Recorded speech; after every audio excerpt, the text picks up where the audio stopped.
নমস্কার বন্ধুরা, আপনারা দেখছেন পারফেক্ট পলিটিক্স, সাদা বাংলায় রাজনীতির কথা। একদিকে মমতা বন্দ্যোপাধ্যায় অখিলেশ যাদবকে কলকাতায় ডেকে এনে ঘোট পাকাচ্ছেন, উল্টো দিকে তৃণমূলের দুই প্রতিনিধি শতাব্দী রায় এবং সাগরিকা ঘোষ দিল্লিতে কি করে এবারের পার্লামেন্টের যে বাজেট সেশন, সেই বাজেট সেশন বা বাজেট অধিবেশনে এসআইআরকে ঢুকিয়ে দেওয়া যায় তার চেষ্টা করলেন। আর সেই চেষ্টাতেই যেটা দেখা গেল যে এই শতাব্দী রায় এবং সাগরিকা ঘোষদের হাতে এদিন কেন্দ্রের নরেন্দ্র মোদী সরকার রীতিমতো ঝুনঝুনা ধরিয়ে দিল মানে এদিন খালি হাতেই রীতিমতো তৃণমূলের দুই সাংসদকে চুপচাপ বৈঠক ছেড়ে বেরিয়ে যেতে হলো। কেননা এদের কেন্দ্রের নরেন্দ্র মোদী সরকারের তরফ থেকে তৃণমূল সহ সমস্ত বিজেপি বিরোধী দলগুলিকে এটা জানিয়ে দেওয়া হলো যে এবারের বাজেট অধিবেশনে এসআইআর নিয়ে কোনো সময় নির্ধারিত করা হবে না, এই ইস্যুটাকে নিয়ে কোনো আলোচনা সংসদে হবে না।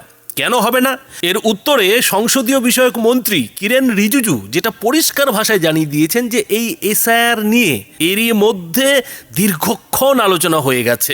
সংসদের দুই কক্ষ অর্থাৎ রাজ্যসভা এবং লোকসভায় এর আগের অধিবেশনে এই এসআইআর এবং ইলেকটোরাল রিফর্ম নিয়ে বিজেপি বিরোধী দলগুলিকে, তৃণমূলের মতো দলগুলিকে এত সময় দেওয়া হয়েছিল যে তারা বলতে বলতে ক্লান্ত হয়ে গিয়েছিলেন, কিন্তু সময় শেষ হয়নি।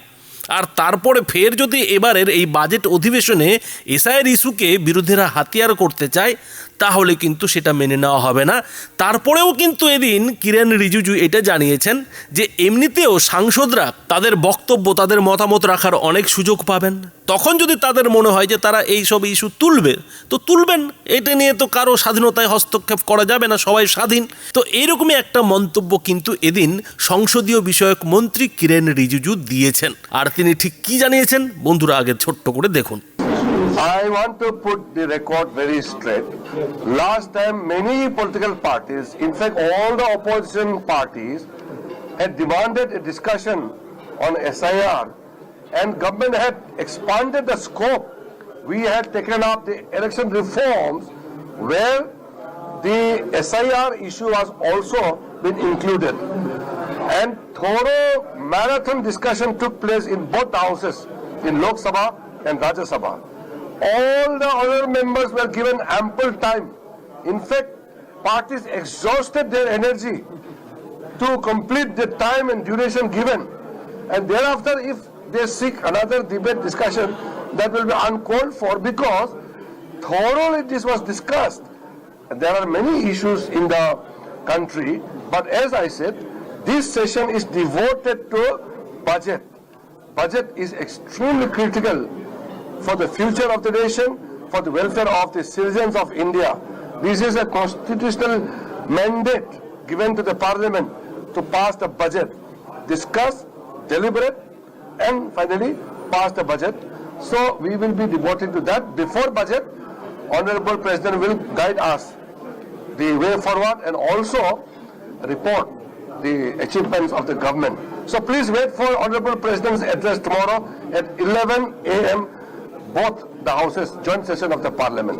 তো বন্ধুরা বুঝতেই পারছেন যে কিরেন রিজিজু এদিন স্পষ্ট করে দিয়েছেন যে তৃণমূল যে দাবিটা করছিল অর্থাৎ এসআইআর নিয়ে ফের যে হাঙ্গামাটা সংসদে করতে চাইছে সেটা কিন্তু কেন্দ্রের নরেন্দ্র মোদী সরকার মানবে না। এসআইআর নিয়ে এবারের বাজেট অধিবেশনে কোনো আলোচনার সময় দেওয়া হবে না, কেননা বাজেট অধিবেশন অতি গুরুত্বপূর্ণ অধিবেশন। এই বাজেট অধিবেশনের উপরে সারা দেশ তাকিয়ে থাকে যে কোথায় কত টাকা খরচা হবে, কোন প্রকল্পে কোথায় আর কত টাকা বাড়ানো হবে, কোন রাজ্যকে কোন প্রকল্পের জন্য কত টাকা দেওয়া হবে, কোন জিনিসের উপর ট্যাক্স বাড়বে, কোন জিনিসের উপর ট্যাক্স কমবে, কোন জিনিস সস্তা হবে, কোন জিনিস দামি হবে, আর সাধারণ মানুষকেই বা কত করের আওতায় রাখা হবে। সমস্ত কিছুই কিন্তু এই বাজেট অধিবেশনের মতো গুরুত্বপূর্ণ অধিবেশনে আলোচনা হবে। ফলে এই আলোচনার মাঝে ওই তৃণমূলের এসআইআর ঢুকে সব ঘেটে দেবে এমনটা কিন্তু হবে না, এমনটা করা উচিত নয়, এটাও বললেন এই সংসদ বিষয়ক মন্ত্রী কিরেন রিজিজু। কিন্তু কথা যেটা হচ্ছে যে তৃণমূল কি তাতে থামবে? কেননা তৃণমূলের তো এখন হাতে প্রাণ চলে এসছে, সামনেই বিধানসভা ভোট। এখন এই বাজেট অধিবেশনের দিকে তাকিয়ে মানে দেশবাসীর দিকে তাকিয়ে থাকলে তো হবে না, কুর্সিটা তো বাঁচাতে হবে। এবং এটাও তো শোনা যাচ্ছে যে মমতা বন্দ্যোপাধ্যায় যেহেতু এই বাজেট অধিবেশনের মাঝেই দিল্লি যাবেন, সুতরাং রাজ্যের যে বাজেট অধিবেশন, রাজ্য বাজেট অধিবেশন, সেটা বিধানসভায় পিছিয়ে যেতে পারে। অর্থাৎ রাজ্যবাসীর কি হলো না হলো সেটা পরে দেখা যাবে, কিন্তু আগে কুর্সি বাঁচানোর রাস্তাটা করতে হবে, এমন একটা ভাবনা নিয়ে কিন্তু এখন তৃণমূল কিংবা তৃণমূল নেত্রী মমতা বন্দ্যোপাধ্যায় কাজ করছেন। আর সেই ভাবনার মাঝেই এদিন যেটা দেখা গেল যে তিনি অখিলেশ যাদবকে দেখা করার জন্য সময় দিলেন, কিংবা অখিলেশ যাদব উত্তরপ্রদেশ থেকে লখনৌ থেকে কলকাতায় ছুটে এলেন যে দিদির সঙ্গে দেখা করবেন। এখন কথা হচ্ছে যে এদিন তো অখিলেশ যাদবের সঙ্গে প্রায় 1.25 ঘন্টা মমতা বন্দ্যোপাধ্যায় বৈঠক করেছেন, তো সেই বৈঠকে আলোচনা হলোটা কি? অখিলেশ যাদব যদিও বৈঠকে যাওয়ার আগে বলেছেন যে সারা দেশে নাকি একমাত্র মমতা বন্দ্যোপাধ্যায়ই বিজেপির বিরুদ্ধে লড়াই করছে, আর কেউ লড়াই করতে পারছে না। এবং মমতা বন্দ্যোপাধ্যায় ওই যে ইডির কাছ থেকে সবুজ ফাইলটা কেড়ে নিয়েছিলেন, সেটা কেড়ে নাকি তিনি ইডিকে হারিয়ে দিয়েছেন, এবং এবারের 26শে বিধানসভা ভোটে তিনি বিজেপিকেও হারাবেন। আর বিজেপি কিসের জন্য লড়াই করছে? জেতার জন্য নয়। বিজেপি নাকি এই 26শে বিধানসভা ভোটে পশ্চিমবঙ্গে সম্মানজনক হারের জন্য লড়াই করছে। এসছেন এখানে কলকাতায়, চিরঞ্জন নন্দও এসছেন সাথে, বীরবল এবং জয়াদিও এসছেন কোনো একটা অকেশনে। तो मेरे को बहुत बहुत बधाई हो काशियों के लिए, और बहुत बहुत अभिनंदन भी हो। एंड अखिलेश बहुत बढ़िया काम करते हैं, उसको आगामी भविष्य के लिए मेरा बहुत शुभकामना है। Now I am giving to Akhilesh. Don't take too much time because I have the meeting. They are waiting for me. SIR NRC था, क्योंकि कई लोगों को नागरिकता साबित करनी पड़ी। अभी तक तो वोट चोरी की बात कर रहे थे, लेकिन मैं बधाई देना चाहता हूं दीदी को कि जिन्होंने डिजिटल डकैती को बचा लिया। सोचिए, डिजिटल डकैती की उन्होंने, वो क्या हासिल करना चाहते थे? आपकी जो डेटा है उसको हासिल करना चाहते थे। सर आपकी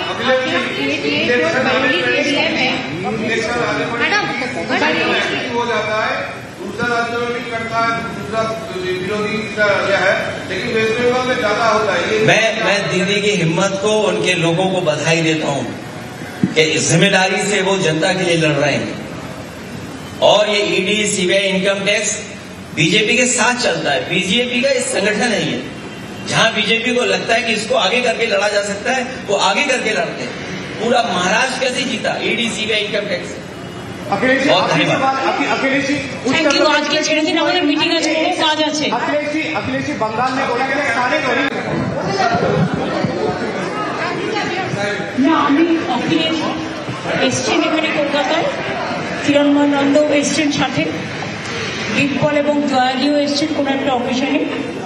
এখন অখিলেশ যাদব তো এসব কথা বলবেনই, কেননা দুজনেরই শত্রু এক, বিজেপি। এরই মধ্যে অখিলেশ যাদবের যে অবস্থা উত্তরপ্রদেশে করেছে, তাতে তো তিনি আর নরেন্দ্র মোদীর সুনাম করবেন না, যোগী আদিত্যনাথের সুনাম করবেন না, তাকে মমতা বন্দ্যোপাধ্যায়েরই সুনাম করতে হবে, তো তিনি সেটাই করছেন। কিন্তু প্রশ্ন যেটা হচ্ছে যে এই এসআইআর তো তিনি উত্তরপ্রদেশে ঠেকাতে পারেননি, উত্তরপ্রদেশে তো তিনি মমতা বন্দ্যোপাধ্যায়ের মতো এসআইআর এর বিরোধিতা করছেন না, তাহলে এইখানে এসে পশ্চিমবঙ্গে এসে মমতা বন্দ্যোপাধ্যায়কে তিনি গাছে চড়িয়ে দিচ্ছেন কেন? এমনটা হবে না তো যে গাছে চড়িয়ে শেষে দিদির তিনি সিঁড়িটা কেড়ে নেবেন, যেমনটা তিনি তার নিজের বাবা মুলায়ম সিং যাদবের সঙ্গে করেছিলেন।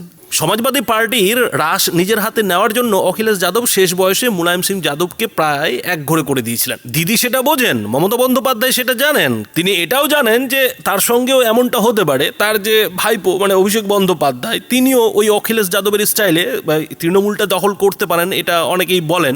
কিন্তু মমতা বন্দ্যোপাধ্যায়ের এই মুহূর্তের যেটা সব থেকে মুশকিল হলো যে এছাড়া আর তার কোনো উপায় নেই, মানে অখিলেশ যাদব, তেজস্বী যাদবদের সঙ্গে দেখা করা ছাড়া তার আর কোনো রাস্তা নেই। রাহুল গান্ধী, প্রিয়ঙ্কা গান্ধীরা তো মমতা বন্দ্যোপাধ্যায়কে তেমন পাত্তাই দিচ্ছেন না, ফলে এই যাদব ভাইরাই আপাতত এখন মমতা বন্দ্যোপাধ্যায়ের জন্য অন্ধের লাঠি হয়ে দাঁড়িয়েছে। কিন্তু যেটা সমাজবাদী পার্টির সূত্রে খবর পাওয়া যাচ্ছে যে সেই অন্ধের লাঠি এদিন মমতা বন্দ্যোপাধ্যায়ের কাছে যে দাবিটা করেছে, সেই দাবিটা আদৌ মমতা বন্দ্যোপাধ্যায় মানতে পারছেন না। এখন কি দাবি অখিলেশ যাদব এদিন এসে করেছে? অখিলেশ যাদব তো বাইরে মমতা বন্দ্যোপাধ্যায়ের নামে বড় বড় কথা বলেছে, ইডি সিবিআই এর বিরুদ্ধে মমতা বন্দ্যোপাধ্যায়ের যে লড়াই, সেই লড়াইকে সমর্থন করেছে, কিন্তু বাস্তবে ভেতরে যে আলোচনাটা দুই দলের মধ্যে হয়েছে সেটা হচ্ছে এই আগামী বিধানসভা ভোটের আগে আসন সমঝোতা, যেটা সমাজবাদী পার্টির সূত্রে খবর পাওয়া যাচ্ছে বন্ধুরা, যে সমাজবাদী পার্টি যেমন উত্তরপ্রদেশে মমতা বন্দ্যোপাধ্যায়কে দু একটি আসন ছেড়ে দেয়, লড়ার জন্য জায়গা করে দেয়, ঠিক তেমনি অখিলেশ যাদব এখন এই তৃণমূলের কাছে 2026-এর বিধানসভা ভোটে পশ্চিমবঙ্গে সমাজবাদী পার্টির প্রার্থীদের লড়াইয়ের জন্য কয়েকটি আসন তৃণমূলের কাছে চাইছে, মমতা বন্দ্যোপাধ্যায়ের কাছে চাইছে। কিন্তু মমতা বন্দ্যোপাধ্যায় তাতে মোটেও রাজি হচ্ছেন না। তার কারণ মমতা বন্দ্যোপাধ্যায় মনে করেন যে এই পশ্চিমবঙ্গে 294টি আসনের জন্য তিনি একাই 100, আর এখানে কোনো ওই শরিক টরিকের কোনো ব্যাপার নেই, শরিক টরিকের কোনো প্রয়োজনও নেই। অর্থাৎ মমতা বন্দ্যোপাধ্যায় উত্তরপ্রদেশে অখিলেশ যাদবের কাছ থেকে আসন নিয়ে মাখন খাবেন, কিন্তু পশ্চিমবঙ্গে তিনি অখিলেশ যাদবকে মাখন খেতে দেবেন না। তবে তিনি অখিলেশ যাদবকে নাকি এটাও বলেছেন যে এই যে এসআইআর, সেই এসআইআর এর বিরুদ্ধে আরও জোরে আওয়াজ তুলতে হবে, এসআইআরকে আটকানোর জন্য একজোট হতে হবে, আর সেই একজোটটা কোথায় হতে হবে? দিল্লিতে হতে হবে। এখন কথা যেটা হচ্ছে যে মমতা বন্দ্যোপাধ্যায় তো এসআইআর এর বিরুদ্ধে নেতৃত্ব দিতে চাইছেন, কিন্তু আদৌ অখিলেশ যাদবরা এই এসআইআর এর বিরোধিতায় পথে নামবেন কি? তো বন্ধুরা, এখানে রাজনৈতিক বিশ্লেষকরা যেটা বলছেন যে অখিলেশ যাদব এই এসআইআর এর বিরোধিতায় হয়তো তার দলের সাংসদদের মমতা বন্দ্যোপাধ্যায়ের তৃণমূলকে সমর্থন জানানোর জন্য পার্লামেন্টে বলে দেবেন। হয়তো এই নিয়ে পার্লামেন্টে যেহেতু আলোচনার সময় দেওয়া হয়নি, ফলে হয়তো পার্লামেন্টের বাইরে কিংবা গান্ধী মূর্তির পাদদেশে প্ল্যাকার্ড প্রদর্শন হবে, এ নিয়ে মিডিয়ায় ছবি টবি তোলানো হবে, এবং তাতে সমাজবাদী পার্টির যারা যে কজন সাংসদ তারাও হাজির থাকবেন। এবং মমতা বন্দ্যোপাধ্যায় চেষ্টা করছেন যে এতে শুধুমাত্র সমাজবাদী পার্টি কিংবা ওই লালু যাদবের লণ্ঠন পার্টি নয়, তার সঙ্গে যাতে কংগ্রেসও আসে, তা না হলে কিন্তু ইন্ডি জোটের পিন্ডি চটকে যাবে। তো সেই কংগ্রেসের অভিমান ভাঙাতেই দিল্লি যাচ্ছেন মমতা বন্দ্যোপাধ্যায়, যে আর কিছু করো আর না করো, কিন্তু এই এসআইআর এর যখন বিরোধিতা তৃণমূল পার্লামেন্টের বাইরে করবে, তখন যাতে কংগ্রেসের রাহুল গান্ধীরা এসে ছবিটা তুলিয়ে যান। আর সেই প্রচেষ্টাই এখন মমতা বন্দ্যোপাধ্যায় অখিলেশ যাদবকে দিয়ে শুরু করিয়ে দিয়েছেন বলে মনে করছেন রাজনৈতিক বিশ্লেষকরা। কেননা মমতা বন্দ্যোপাধ্যায় ভালো মতোই বুঝে গেছেন যে এসআইআরকে আর ঠেকানো যাবে না, ইলেকশন কমিশনকেও আর আটকানো যাবে না। ফলে এই এসআইআর ইস্যুকে সামনে রেখে মমতা বন্দ্যোপাধ্যায় যতটা পারছেন সেই ইন্ডি জোটে কিন্তু ফিরে যেতে চাইছেন। ইন্ডি জোটে তার যে জায়গা, সেই জায়গায় তিনি ফিরে পেতে চাইছেন। অন্যদিকে রাহুল কিংবা প্রিয়ঙ্কার যে কংগ্রেস, সেই কংগ্রেস কিন্তু ভালো মতোই বুঝে গেছে যে এই মমতা বন্দ্যোপাধ্যায়ের কাছ থেকে কি পাওয়া যাবে, আর মমতা বন্দ্যোপাধ্যায় তাদের কাছ থেকে কি আশা করছেন। ফলে এখন কংগ্রেস রাস্তার ধুলো ফু দিয়ে উড়িয়ে কিন্তু পা ফেলছে, যাতে মমতা কাটা তাদের পায়ে না ফোটে। আর এই যে অখিলেশ যাদব কিংবা তেজস্বী যাদবরা, এরা আপাতত দিদি দিদি করছেন এই কারণেই যে দিদি যতদিন আছে ততদিন তাদের হয়ে মমতা বন্দ্যোপাধ্যায় বিজেপির সঙ্গে শত্রুতাটা করছেন। যে লেভেলের শত্রুতা মমতা বন্দ্যোপাধ্যায় করছেন আর করে পশ্চিমবঙ্গকে পিছিয়ে দিচ্ছেন, সেই লেভেলের শত্রুতা অন্তত সমাজবাদী পার্টির এই অখিলেশ যাদব কিংবা আরজেডির তেজস্বী যাদবরা কখনোই করবেন না। কেননা তারা ভালো মতোই বোঝেন যে আর কিছু হোক আর না হোক কেন্দ্রের টাকা কিন্তু পেতে হবে। কেননা কেন্দ্রের টাকা পেলে রাজ্যের মানুষের যেমন লাভ হবে, তেমনি কাজ করাতে পারলে নেতা নেত্রীদেরও লাভ হবে। উল্টো দিকে এই মমতা জুজুকে দেখিয়ে কংগ্রেসকেও কিছুটা দমিয়ে রাখা যাবে। ফলে মমতা বন্দ্যোপাধ্যায়কে এখন ওই গাছে চড়িয়ে দেওয়া ছাড়া কিন্তু অখিলেশ যাদবরা কিছুই করবেন না। কারণ অখিলেশ যাদবরাও ভালো মতোই বুঝে গেছেন যে মমতা বন্দ্যোপাধ্যায়ের কাছে এসে ভালোবাসা পাওয়া যায়, স্নেহ পাওয়া যায়, হয়তো তার সঙ্গে ওই নিজের হাতে করে চা বিস্কুটও পাওয়া যায়, কিন্তু মমতা বন্দ্যোপাধ্যায়ের কাছে এসে কোনো সিট পাওয়া যায় না। পশ্চিমবঙ্গে সমাজবাদী পার্টি লড়বে, তার জন্য যে আসনের দরকার, সিটের দরকার, সেই সিটটা পর্যন্ত মমতা বন্দ্যোপাধ্যায় ছাড়বেন না। ফলে কিরণময় নন্দ যতই চেষ্টা করুন না কেন, তার বাম আমলের যে মৎস্যমন্ত্রীর পোস্ট, সেই পোস্ট যে আর তিনি ফিরে পাবেন না, সেটা কোথাও এদিন মমতা বন্দ্যোপাধ্যায় অখিলেশ যাদবকে খোলাখুলি জানিয়ে দিয়েছেন বলে কিন্তু বিভিন্ন সূত্রে খবর পাওয়া যাচ্ছে। তবে আরও একটি কথা অনেকেই বলছেন যে এদিন অখিলেশ যাদবের এই যে কলকাতা সফর, মমতা বন্দ্যোপাধ্যায়ের সঙ্গে দেখা সাক্ষাৎ, সেটা অনেকটাই পারিবারিক পর্যায়ের ছিল। আর পারিবারিক পর্যায়ের ছিল বলেই কিন্তু তিনি তার স্ত্রী ডিম্পল যাদব এবং জয়া ভাদুরীকেও সঙ্গে নিয়ে এসেছিলেন। অর্থাৎ হ্যালো হাই করতেই যে তার কলকাতা আসা, দিদির সঙ্গে দেখা করা, আর সেই ফাঁকি এটা বুঝে নেওয়া যে সমাজবাদী পার্টির জন্য এই তৃণমূলের আমলে পশ্চিমবঙ্গে কোনো জায়গা আছে কিনা সেই সব বুঝতেই অখিলেশ যাদব এদিন কলকাতা সফর করেছিলেন। তো বন্ধুরা, এই নিয়ে আপনাদের কি মতামত? আপনাদের মতামত অবশ্যই এই ভিডিওটির নিচে কমেন্ট বক্সে লিখে জানাবেন। ধন্যবাদ।